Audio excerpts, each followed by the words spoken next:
வணக்கம் உறவுகளே, நான் உங்கள் மதுசூதன். இந்த பதிவுக்குள்ளால நாங்கள் ஒரு முக்கியமான விஷயம், கனடாவினுடைய முக்கியமான விஷயம், கனடாவினுடைய கடவுச்சீட்டு, கனடாவினுடைய பாஸ்போர்ட் உலகத்தில் ஒரு வலிமையான பாஸ்போர்ட்டாக இருந்தது உங்களுக்கு தெரியும். ஆனால் 2025 கணக்கெடுப்பின்படி, புள்ளி விவரங்களின்படி அது இன்னும் சில படிகள் முன்னோக்கி சென்று 9வது இடத்தை தக்க வைத்திருக்கிறது. யுஎஸ்ஏ பாஸ்போர்ட் 2025, ஐக்கிய அமெரிக்காவினுடைய பாஸ்போர்ட் 12ஆம் இடத்திலே இருக்கின்ற பொழுது கனடா முன்னோக்கி 9வது இடத்தை தக்க வைத்திருப்பது ஒரு சிறந்த விடயமாகவும் முன்னுதாரணமான விடயமாகவும் அமையப்படுகிறது. அதாவது உலகளாவிய ரீதியிலே பல பாஸ்போர்ட்டுகள் கடவுச்சீட்டுகள் வலிமை மிக்கதாக அமைகின்றன. பல நாடுகளுக்கு விசா இல்லாமல் உள்நுழைவதற்கும் விசா கட்டணமின்றி உள்நுழைவதற்கும் அது வலிமை சேர்க்கின்றது. அது மட்டுமல்ல, அந்த நாட்டினுடைய பொருளாதாரம், அந்த நாட்டினுடைய பாதுகாப்பு, அந்த நாட்டினுடைய வாழ்க்கை செலவு, அந்த நாட்டினுடைய வாழ்க்கை தரம், அந்த நாட்டினுடைய உள்நாட்டு பாதுகாப்பு, எல்லைகள் பாதுகாப்பு, அவர்களுடைய மாதாந்த வருமானம் US டாலர்களிலே அனைத்தையும் பொறுத்துத்தான் இவர்கள் வேறு நாட்டுக்கு சென்றால் திரும்பி வருவார்களா, அந்த நாட்டிலே தங்குவதற்கு, அந்த தங்களுடைய சொந்த தாய் நாட்டிலே இருப்பதற்கு மீள திரும்புவார்களா, அல்லது அங்கே இருப்பதற்கு அவர்களுக்கு ஏதுவான இத்தனை விடயங்களும் இருக்கிறதா, கல்வி, பொருளாதாரம், மருத்துவம் அனைத்தையும் கருத்தில் கொள்வார்கள் இந்த கடவு சீட்டினுடைய தரவரிசையை கணிப்பதற்கு. அந்த வகையிலே இந்த 2025 ஆண்டுக்குரிய தரவரிசையின் படி கனடாவினுடைய இந்த கடவுச்சீட்டு, அதாவது பாஸ்போர்ட் 9வது இடத்திலே, உலகத்தினுடைய இத்தனை 180க்கும் மேற்பட்ட நாடுகள், 200க்கும் மேற்பட்ட நாடுகளுக்கு மத்தியிலே 9வது இடத்திற்கு முன்னேறி இருக்கின்றது என்பதுதான் சொல்ல வேண்டும். அண்மையிலே அமெரிக்கா விதித்த பல்வேறு டாக்ஸ் தடைகளுக்கு மத்தியில் தன்னை மேலுயர்த்தி கொண்டு அனைத்து துறைகளிலேயும் முன்னேறி கொண்டு இன்றைக்கு தன்னுடைய கடவுச்சீட்டுக்கு பாஸ்போர்ட்டை முன்னேறி இருக்கின்றது. முதலாவது நிலையிலே முன்னர் இருந்தது போல ஜப்பானுடைய பாஸ்போர்ட் இந்த உலகத்தினுடைய முதல் நிலை பாஸ்போர்ட்டாக மிளிர்கின்றது. அந்த வகையிலே என்ன கடவுச்சீட்டுகள் அதாவது பாஸ்போர்ட் எந்தெந்த நிலைமைகள் இருக்கிறது என்று சிலவற்றை நாங்கள் பார்ப்போம்.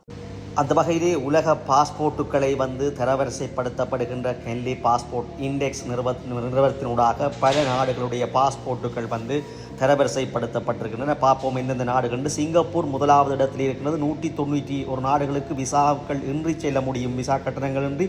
சவுத் கொரியா 2வது இடத்தை பெற்றிருக்கின்றது. 190 நாடுகளுக்கு பிரயாணம் செய்ய முடியும். ஜப்பான் 3ஆம் இடத்திலும், ஜெர்மனி 4வது இடத்திலேயும், இத்தாலி 4ஆம் இடத்திலேயே பெற்றிருக்கின்றது. லக்சம்பர்க்கும் 4ஆம் இடம், ஸ்பெயின் 4ஆம் இடம், சுவிட்சர்லாந்து 4ஆம் இடம், ஆஸ்திரியா 5ஆம் இடம், பெல்ஜியம் இப்படியே சென்று கொண்டிருக்கின்றது. அப்படியே நாங்கள் கனடாவுக்குள்ளே வருவோம். இங்கே ஸ்வீடன் பாருங்க 6வது இடம். கனடா 9வது இடத்தை பெற்றிருக்கிறது. கனடா 9வது இடத்தை பெற்றிருக்கின்றது. கீழே நாங்கள் பார்த்தோம் என்றால் யுனைடெட் ஸ்டேட் 12ஆம் இடத்துக்கு பின்தள்ளப்பட்டிருக்கிறது. கடந்த 2024ஆம் ஆண்டு தரவுகளின்படி கனடாவும் யுஎஸ்ஏயும் 7வது இடத்திலே தக்க வைக்கப்பட்டிருந்தது.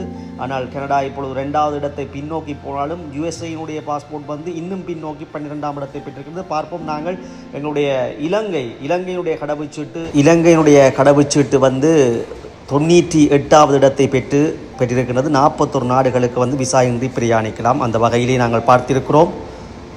அதுபோல அமெரிக்காவினுடைய முதலீடுகளை அமெரிக்காவிலே தற்போது விதித்து வருகின்ற உலகத்தின் மீதான, அதாவது அண்டை நாடு கனடா மீதும் அதிகரித்த வரிப்போரை ஏற்படுத்தியிருந்தது. அதுபோல சைனா, இந்தியா, அது இப்போது சைனாவுக்கும் இந்தியாவுக்கும் ரஷ்யாவிலிருந்து மசகு எண்ணெய் இறக்குமதி செய்வதற்காக அதிகளவு வரியை விதிப்பதாக அறிவித்திருந்தார். சைனாக்கு மேலோங்கி சென்று 500% வரியை விதிப்பதாக அறிவித்திருந்தது பேசுபொருளாக இருந்தது.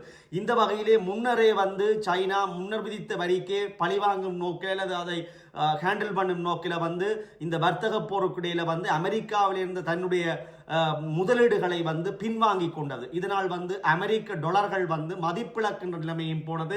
அதைவிட தன்னுடைய முதல்களை கொண்டு சென்று சைனா மத்திய வங்கியில தங்கமாக முதலிட்டு மாற்றியதன் விளைவாக அல்லது வேறு நாடுகளில் முதலிட்டதன் காரணமாக உலகத்திலே தங்கத்தின் இருப்பு சைனாவை நோக்கி நகர்ந்து கொண்டிருந்தது, அல்லது அதனுடைய நட்பு நாடுகளை நோக்கி நகர்ந்து கொண்டிருந்தது. இதன் காரணமாக அமெரிக்காவுடைய பொருளாதாரம் ஒரு பெரும் அடியை சந்தித்தது அமெரிக்க வெள்ளை மாளிகை வந்து, அதாவது ஒபிஷியலாக அதனுடைய அமெரிக்காவுடைய அரசு வந்து முடங்கியது கவர்மெண்ட் ஷட் டவுன் என்ற ரீதியிலே. அந்த ரீதியிலே இப்போதும் 500% வந்து சைனாவுக்கு வந்து வரியை விதிக்கின்ற பொழுது மேலும் வந்து அடி வாங்கப்படும். இந்தியாவின் மீது பொருளாதார தடைகள் கொண்டு வருகின்ற பொழுது இந்தியர்களுக்கு அது பாதிப்பாகும். இந்தியர்கள் தொழில்நுட்ப வல்லுநர்களாக அங்கே இருக்கிறார்கள். அவர்கள் மீளச் சென்று தங்களுடைய தாய்நாட்டிலே புதுவிதமான முயற்சிகளில் ஈடுபட்டால் அது அமெரிக்காவுக்கு இன்னும் பேரிழப்பாக அமையும். ஆகவே சரிந்து வரும் டாலர்ல வந்து இன்னும் பணவீக்கம் அதிகமாக சென்று கொண்டிருக்கிறது அமெரிக்காவிலே. அந்த வகையிலே அதையும் கருத்தில் கொண்டுதான் இன்று அமெரிக்காவினுடைய பாஸ்போர்ட் வந்து 12வது இடத்துக்கு பின்தள்ளப்பட்டிருக்கிறது. கனடாவினுடைய 9க்கு, அதுபோல மற்ற நாடுகளுடைய வலிமை மிக்க நாடுகளுடைய கடவுச்சீட்டுகள் இருக்கின்றன. இந்த வகையிலே இது போன்ற புதிய தகவல்களை அறிவதற்கு யூடியூப் தளம் கீழே இருக்கின்றது. அதுக்கு நீங்கள் சென்று முதலாவது கமெண்ட்லையும் அதனுடைய தளத்தை போட்டு விடுகிறோம். தயவு செய்து சப்ஸ்கிரைப் பண்ணி அதனுடைய மணி பட்டனையும் வந்து அழுத்திக் கொள்ள வேண்டும். அப்பொழுதுதான் உங்களுக்கு உடனுக்குடன் வீடியோக்கள் வரும். உலகத்தின் அனைத்து விதமான விடயங்களையும் ஒரு குறுகிய நேரத்துக்கு நீங்கள் பயணத்தின் போதோ அல்லது எங்கேயாவது இருக்கும் போதோ அல்லது உங்களுடைய தேநீர் இடைவேளையின் போதோ பார்த்து அறிந்து கொள்வதற்கு நீங்கள் இந்த இதை வந்து ஃபாலோ பண்ண வேண்டும் என்றும் கேட்டுக்கொள்கின்றேன். மீண்டும் ஒரு நல்ல பதிவினூடாக சந்திப்போம். நன்றி, வணக்கம்.